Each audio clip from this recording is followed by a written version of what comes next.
ही नहीं रहेगी, आप अच्छे नंबर ला सकते हैं आप अगर ये पेपर अच्छे से देख के जा सकते हैं तो इसके अंदर आपको मैं बताऊं, सबसे पहले आपका टाइमिंग रहेगा आपके 3.25 घंटे का और पूर्णांक आपके 40 नंबर का रहने वाला है। इसके अंदर आपके खंड ए और खंड बे खंड से 3 रहने वाले हैं। तो अपन जीव विज्ञान की बात करते हैं, फटाफट आपको मैं ये पेपर बताने वाला हूँ, आपका ज़्यादा टाइम नहीं लेंगे, 5 से 7 मिनट के अंदर अपन इस पेपर को कंप्लीट कर लेंगे। आपका इसका सॉल्यूशन है जो आपको अच्छे से बुक्स के अंदर देख लेना है पूरे के पूरे, और अपन इनमें से आपको एक भी क्वेश्चन है जो बाहर देखने को नहीं मिलेगा। ये आपके मॉडल पेपर है, अच्छे से आप देख के जरूर जाना। सबसे पहले क्वेश्चन देखते हैं, क्वेश्चन नंबर फर्स्ट कि युग्नज क्या होता है। युग्नज इसके अंदर आपको बताना है कि क्या होता है। युग्नज एक आपके अगुणित होता है, द्विगुणित होता है, बहुगुणित होता है या इनमें से कोई नहीं होता है। तो आपको बताना है कि युग्नज है जो क्या होता है वो आपके एक द्विगुणित होता है। आप सभी को पता है कि युग्नज द्विगुणित कैसे होता है, जैसे कि एक नर युग्मक और मादा युग्मक दो होते हैं, यानी कि n और n मिलकर क्या होता है 2n होता है। नर और मादा युग्मक है जो आपकी सीधा क्या करते हैं निषेचन करते हैं, उसके बाद में सीधा युग्मक बनते हैं और आपके युग्मक क्या होता है 2n होता है। आपको अगर पूछे कि नर और, चलो ठीक है आपको इतना ही ध्यान रखना है द्विगुणित होता है, ठीक है ना, इसका right answer option number B हो जाएगा। अगला क्वेश्चन देखिए कि यौन संचरण रोग कौन सा नहीं है। यौन संचरण कौन सा रोग नहीं है, ए ऑप्शन है कैंसर, बी ऑप्शन है एड्स, सी ऑप्शन है गोनोरिया और डी ऑप्शन है उपयुक्त में से कोई नहीं। तो यौन संचारित रोग नहीं है, तो यौन संचारित रोग कौन सा नहीं है, कैंसर आपके यौन संचारित रोग नहीं है, ऑप्शन नंबर आपका ए उसका राइट आंसर होगा। और एड्स रोग है जो एक वायरस जनित रोग है, यह भी आपको ध्यान रखना है। अगला क्वेश्चन है कि प्राकृतिक वर्ण का सिद्धांत किसने प्रस्तुत किया था। प्राकृतिक वर्ण का जो सिद्धांत है वो किसने प्राप्त किया था, वो आपके प्रस्तुत किया था वो आपके चार्ल्स डार्विन ने। किसने, चार्ल्स डार्विन, इसका राइट आंसर ऑप्शन नंबर से इसका सही हुआ है। अगला क्वेश्चन देखिए कि एड्स का पूरा नाम क्या है। एड्स का आपको पूरा नाम बताना है, एक्वायर्ड इम्यूनोडेफिशिएंसी सिंड्रोम, ये आपको ध्यान रखना है, एक्वायर्ड इम्यूनोडेफिशिएंसी सिंड्रोम एड्स का पूरा नाम है, ठीक है।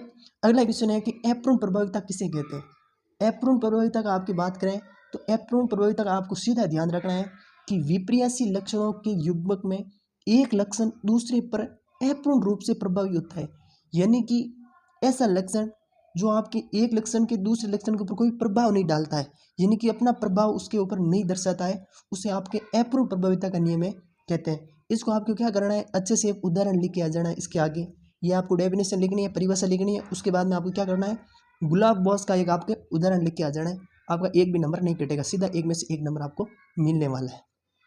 अगली बात करें कि समझात अंक किसे कहते हैं, आपको बताना है कि समझात अंक किसे कहते हैं। एक नंबर का क्वेश्चन है, आपको 1 से 1.5 लाइन के अंदर आपको इसके अच्छे से लिख देना है, आपको एक में से एक पूरा मिलेगा। ज़्यादा ऐसे भी नहीं लिखना है कि 1 नंबर का क्वेश्चन पूछा है और आप 3 से 4 लाइन लिख के आ रहे हो, कोई फायदा नहीं है, आपको नंबर एक ही मिलने वाला। तो आपको ध्यान रखना, 1 नंबर का क्वेश्चन है तो 1 से 1.5 लाइन के अंदर ही लिख के आना है और अपने टाइम का पूरा मैनेज करके चलना है। जो अच्छे अंक लाने चाहते हैं, जो पूरे में से पूरे अंक लाना चाहते हैं, उसके लिए यह तरीका रामबाण सिद्ध होने वाला है। तो इसमें आपको बताना कि समझात अंक किसे कहते हैं। तो समझात अंक किसे कहते हैं, जो संरचना के अंदर एक होता है बाकी उसका कार्य होता है जो अलग अलग होता है, उसे क्या कहते हैं समझात अंक, यानी कि उसकी जाति है जो समान होती है, यानी कि संरचना उसकी समान होती है और कार्य होता है जो अलग अलग होता है। अगला क्वेश्चन है कि दाद रोग है जो किस सूक्ष्म जीव से होता है। आपको बताना है कि जो दाद रोग होता है वो किस सूक्ष्म जीव के कारण होता है। तो आपके दाद ध्यान रखना, दाद रोग है जो फफूंद या कवक के द्वारा होता है, और ये जो कवक की अलग अलग प्रजाति है उसके कारण जो एक प्रजाति है माइक्रोस्पोरॉन उसके द्वारा होता है। यह भी आपको ध्यान रखना, माइक्रोस्पोरॉन किसके द्वारा, माइक्रोस्पोरॉन और कवक के द्वारा होता है या फफूंद के द्वारा होता है। अगला क्वेश्चन है कि बीओडी का पूरा नाम क्या है, या आपके बीओडी का पूरा नाम क्या है, इसको आपको बताना है। बीओडी का पूरा नाम क्या होता है, biochemical oxygen demand, biochemical oxygen demand है उसका पूरा नाम है बीओडी का। ये आपके क्या करता है कि पानी की जो गुणवत्ता होते हैं उसका टेस्ट करने के लिए बीओडी का आपका प्रयोग करते हैं। जो बायोकेमिकल ऑक्सीजन डिमांड, यानी कि पानी के अंदर कितना प्रदूषित पानी है, कितना शुद्ध पानी है। और आप सभी जानते हो कि जो समुद्रों के अंदर मछलियाँ होती है उसके अंदर जो ऑक्सीजन का लेवल एकदम घट जाता है तो उसकी मृत्यु शुरू हो जाती है। इसके लिए आपके बीओडी टेस्ट किया जाता है जो पानी के अंदर प्रदूषित मात्रा को मापने का काम करता है। एंटीबायोटिक क्या है, बहुत अच्छा क्वेश्चन है एंटीबायोटिक, रट लेना। एंटीबायोटिक से सीधा कोई ना कोई क्वेश्चन आपको जरूर देखने को मिलेगा। एंटीबायोटिक खोज किसने की, या फिर निम्न में से कौन सी एंटीबायोटिक है, या फिर एंटीबायोटिक क्या है, इसका प्रयोग कहाँ पर होता है। एंटीबायोटिक से सीधा एक क्वेश्चन आपको जरूर देखने को मिलेगा।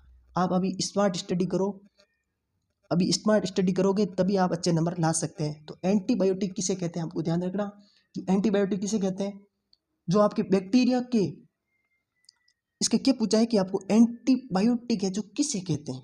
आपको यह ध्यान रखना एंटीबायोटिक है जो आपके बैक्टीरिया के कारण होने वाली बीमारियों वे संक्रमणों के लिए इसका प्रयोग होता है। जिस भी जो बायोटिक होती है उसका जो बैक्टीरिया को रोकने के लिए और उसके संक्रमण को कम करने के लिए जिसका प्रयोग किया जाता है उसे एंटीबायोटिक कहते हैं। जो आपके किससे प्राप्त होती है एंटीबायोटिक, किससे प्राप्त होती है ये भी ध्यान रखना, कवक और जीवाणु से। एंटीबायोटिक का निर्माण किससे होता है? कवक और जीवाणु से। बहुत अच्छा क्वेश्चन है, ये भी आपको ध्यान रखना। एंटीबायोटिक का निर्माण कवक और जीवाणु से होता है। एंटीबायोटिक का खोज किसने की थी? अलेक्जेंडर फ्लेमिंग ने की थी। और एक आपको एंटीबायोटिक का भी ध्यान रखना, पेनिसिलिन एंटीबायोटिक है, इसका भी आपको ध्यान रखना। बहुत अच्छी एंटीबायोटिक जो पेनिसिलिन है। अगला क्वेश्चन है कि लाइगेज एंजाइम का कार्य क्या है? लाइगेज एंजाइम क्या कार्य करता है? लाइगेज एंजाइम क्या कार्य करता है आपको ये बताना है कि डीएनए की प्रकृतिकरण, यानी जो डीएनए की होती है, जो प्रकृतिकृति होती है, उसके दौरान नए संश्लेषित डीएनए को है जो एक टुकड़ों के अंदर जोड़ने का। पहले अपन डीएनए को तोड़ते हैं, उसके तोड़ने के बाद डीएनए को वापस जोड़ने के लिए, नई श्रृंखला बनाने के लिए लाइगेज एंजाइम का जो है प्रयोग होता है। लाइगेज एंजाइम का प्रयोग होता है और उसके बाद में डीएनए के जो टुकड़े होते हैं उसको जोड़ के एक नया डीएनए बनाया जाता है। आपको बताना है कि जो डीएनए होता है उसके बीच में कौन सा बंध होता है, तो उसके बीच में आपको कमेंट करके बताना कि कौन सा बंध होता है।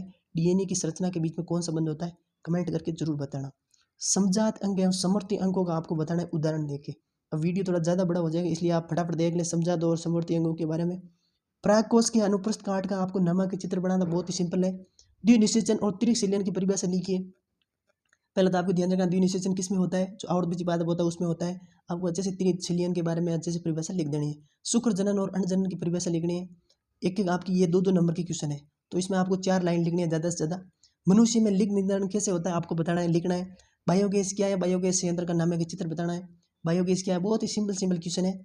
और ये आपको ये ध्यान रखना, जो जैव प्रौद्योगिकी है, बायोटेक्नोलॉजी है, उसमें से क्वेश्चन आपको ज़्यादा देखने को मिलेगा। अगर आपके मेन बोर्ड एग्जाम का जो भी साथी टारगेट कर रहे हैं उसके लिए मैं आपको बता दूं, बायोटेक्नोलॉजी को आपको अच्छे से पढ़ के जाना है।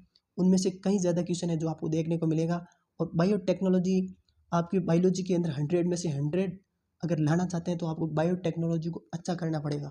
अगर कोई साथी पास भी होना चाहता है, बायोटेक्नोलॉजी थोड़ा हार्ड रहता है, इसलिए आप अच्छे से उसको हर टॉपिक को, हर पॉइंट को अच्छे से पढ़ के जाना है। तो इसके अंदर आपको वाक PBR 322 क्या है इसके बारे में आपको चित्र बनाकर समझाना है अच्छे से। एड्स रोग के आपको बताना है कि रोग कारक का नाम लिखना है। एड्स रोग किन कारणों से फैलता है उसके बारे में बताना है कि पश्च विषाणु प्रकृति की कहती होती है समझाइए। आनुवंशिक रूपांतरित जीन GMO क्या है, और कीट प्रतिरोधी BT जीन के बारे में आपको वर्णन करना है। या आपकी BT जीन कपास के बारे में ये क्या प्रतिरोधता है, क्या बताता है, आपको अच्छे से लिखना है।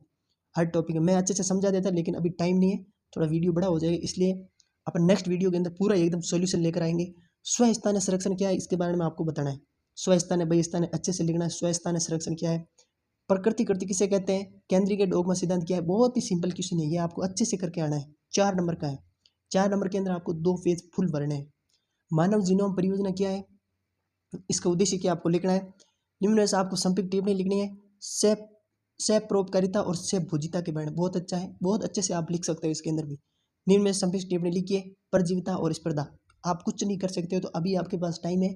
ये जो भी क्वेश्चन है आप इसका सोल्यूशन बुक्स के अंदर देखें और अच्छे से आप एग्जाम के अंदर जाएं, आप अच्छा स्कोर कर लेंगे। और आपको मैं आपको बताता हूँ 40 में से आप 30 प्लस स्कोर कर सकते हैं अगर आपका इसका पूरा सॉल्यूशन आप अच्छे से देख सकते हैं। तो अपन फिर से मिलेंगे न्यू वीडियो के साथ। अगर नहीं है तो चैनल को सब्सक्राइब कर लेना, अधिक से अधिक मित्रों तक शेयर कर देना। अपन फिर से एक न्यू वीडियो के साथ, न्यू सब्जेक्ट के साथ मिलेंगे। आप कमेंट करके जरूर बताना कि आपके क्वेश्चन किस प्रकार के हैं और आपके इसमें कितने क्वेश्चन है जो आपके सही हो रहे हैं। All the best, thank you very much.